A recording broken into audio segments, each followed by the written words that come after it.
All right, here we go. White House. Obviously, there was a change of administration. But what is being done here, I do want to preface it by saying this is new.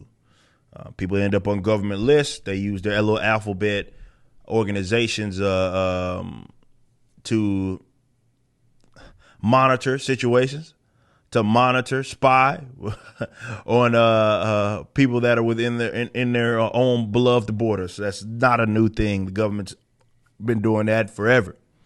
But they're being pretty blunt about what it is that they're attempting to do here with the White House secretary over here, Jen Psaki. She has stated, I believe this was yesterday, if I'm not mistaken, that they are working with Facebook, which is interesting in itself, says so much, and other social media platforms as well, to surveil what they deem as problematic posts, and what they deem as mis or disinformation. Here we go. Now, again, the idea of them doing that necessarily or monitoring people isn't new. Now, what is the interesting thing that's happening now is the thing that I said.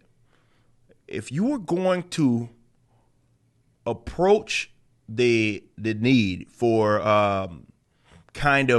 removing the social media big tech giants and their platforms power that they have, this was what you should focus on. Stupid ass milquetoast conservatives unfortunately did not. They just looked at it from a anti-economic standpoint, and their perspective was okay. Social media companies getting people off that they don't like, therefore bad, and because so many people are on them, it's now a monopoly, which isn't what a fucking monopoly is, by the way. We should get rid of it, break them up. That was always the dumbest anti-economic approach to trying to end these, not necessarily end them, but remove the power of these entities. What you should have been focusing on was what's happening fucking right here. I told y'all this. Go look at every video that I've done. I've always said if you focus on removing the power that they have and the fact that these guys are fucking working with governments. Now, in a lot of these guys, they just want them to work for them, but want them to do what they want them to do. But if you remove that completely, you'll be surprised how often these guys will fucking fail. And it's not just through what we're seeing right here. It's also with, or mainly with, the government contracts. Amazon, for example, and AWS, how they do their web services. They weren't even fucking profitable until they started getting all those damn government contracts around the world, where they're basically housing all of this content for the government, and the government's paying them to do that. So basically the taxpayer is subsidizing that. That was the approach. You see, okay, how does this entity, this is supposed to be a private institution.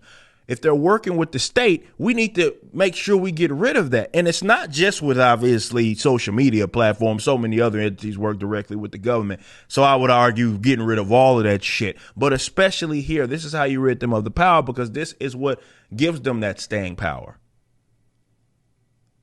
It ain't just the fact that there's a bunch of people on it. No, that could change tomorrow. MySpace used to be on top of the world. But what makes them less likely to fail is the fact that, well, you have the government propping them up in multiple ways. And here we go right here. They're playing ball with this current administration. Facebook, we know for sure is doing it. Other ones we can discuss as well. I'm reading it from the Blaze, of course, and this is what Jen Psaki had to say. This is a big misinformation issue, specifically on the pandemic. In terms of actions that we have taken or we're working to take, I should say, the federal government, we've increased disinformation research and tracking within the Surgeon General's office. We're flagging problematic posts for Facebook that spread disinformation. Jen Psaki noted earlier that the interactions the administration has had with social media platforms typically happen through members of our senior staff. They're fucking working with Facebook. Simple as that. Simple as that. And some dickhead in the comment section, here we go again. This is why I don't read the chat during a live show. Now my segment's messed up because I looked at the chat and for some reason, my eyes, something's wrong with them, guys. And they go to the person in the chat that says some retarded shit. Here goes someone in the chat says, but you be the first to defend them though. You dumb son of a bitch. I've had the same exact approach when it comes to private institutions that work with the government. And I got all the receipts that show you exactly that. It ain't about defending them, you motherfucker. It's about the fact that we make sure we understand that there's a difference between them being just a standalone private institution and one that acts as one that then works with the state in other ways. I have been an advocate of removing them for those reasons, not for reasons that make them a private institutions, or rather private institutions. What I want to remove is the act of working with the state. Now, I can say that for obviously social media companies, but everything else. So this whole, well, you're the one to defend them. No, the only thing I defend is private property rights. That's it. So yeah, if you make a shit argument and you're like, well, I want to remove a company, or rather I want the company to not exist for reasons that because they're successful, of course I'm going to be in opposition to that, because that in itself, you could be violating somebody's private property rights. Even if you dislike them, even if you think they're treating you unfair, it is still their right to do so. What isn't your right, however, is to steal from people effectively or have stolen goods be what's subsidizing your shit that you don't have any right to. I'm trying to make your arguments better.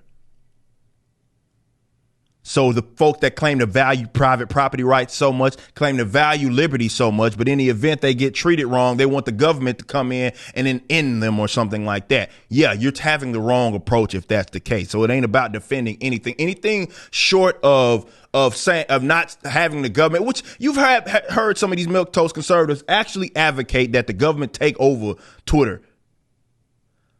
That's the absolute worst case fucking scenario.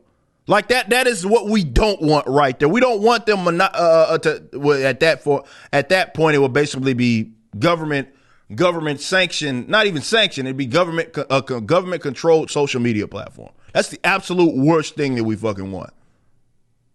Anyway, going back to the point. You see, this is why I don't read the chat. I know people that watch my segments after the fact are probably looking at it like, what the hell is he talking about? So we cut these from our live show, and I don't read the chat. The mods always say, do not say any, don't add them or anything. This is why I don't read the chat, because my eyes, there's something wrong with them. I don't know. I look over to my monitor's way over there. Y'all can't even see it. I barely can see it.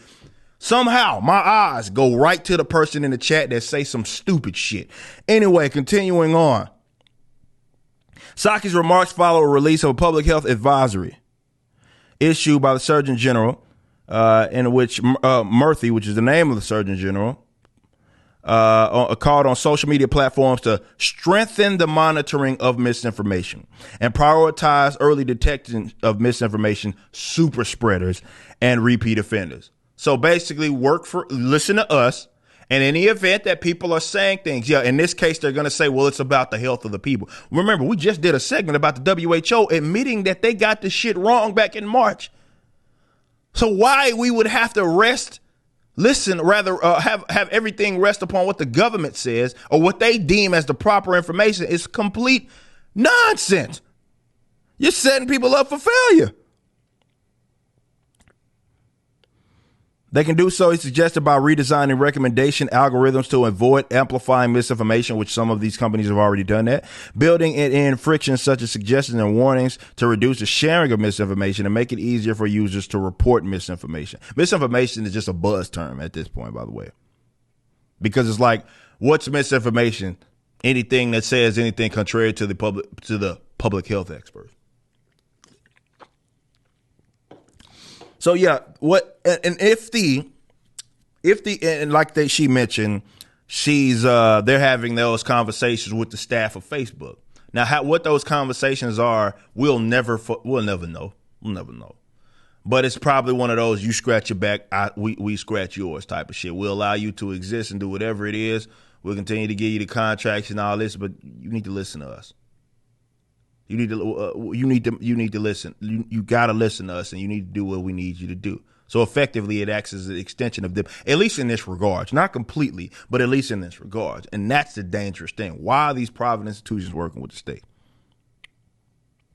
And for those of you, again, going back to the point, for those of you that value liberty, this should have been the approach a long time ago, because this was always the problem with what it is that we're seeing here. Now, it's not anything that's necessarily unique. You just feel it a lot more because of what's happened over the last year and some change. But it's not unique to social media. See, my idea of working towards a more freer and more prosperous society isn't trying to use the state necessarily to do what it is that, you know, someone else wants to do that may have a better idea than the folks that are in office now. No. It's to rid them of the fucking power. You have so many industries that work directly with the government. This whole idea that, well, when something hits the fan, people like to say, well, the free market did it. The free market failed, right?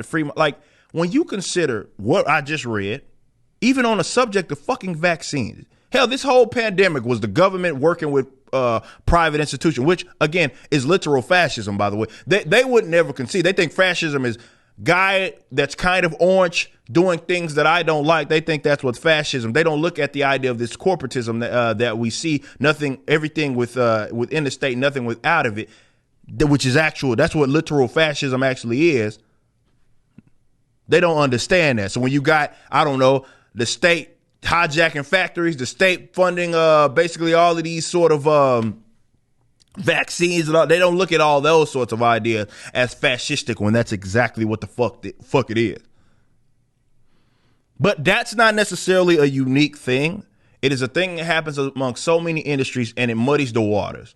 And you get instances with what you have right now, which those institutions aren't as easy to combat because the state is in the way and because the state has propped them up. So if you're going to, I think what's more conducive, definitely if you were one of those guys, I'm not in the political realm, but if you're one of those guys in the political realm, if you're not leading with decentralization, as far as I'm concerned, you're fucking useless. If you're not leading, if your leading talking point isn't with getting them out of the way, not playing musical chairs and trying to just get the right people to get control. You still want them to have the power. You just want to be the one in power. No. I'm talking about complete removal of the power in itself. You just watched a clip from my podcast, For Canon's Sake. Catch us live at 12 p.m. throughout the week over at youtube.com/YoungRipper59 and follow us over at odyssey.com/@YoungRipper59. If you want to watch the entire video cast after the show is over, just be sure to become a member on the YouTube channel. Of course, the full audio portion of the podcast is available for free on all major digital platforms, or just visit forcanonsake.com.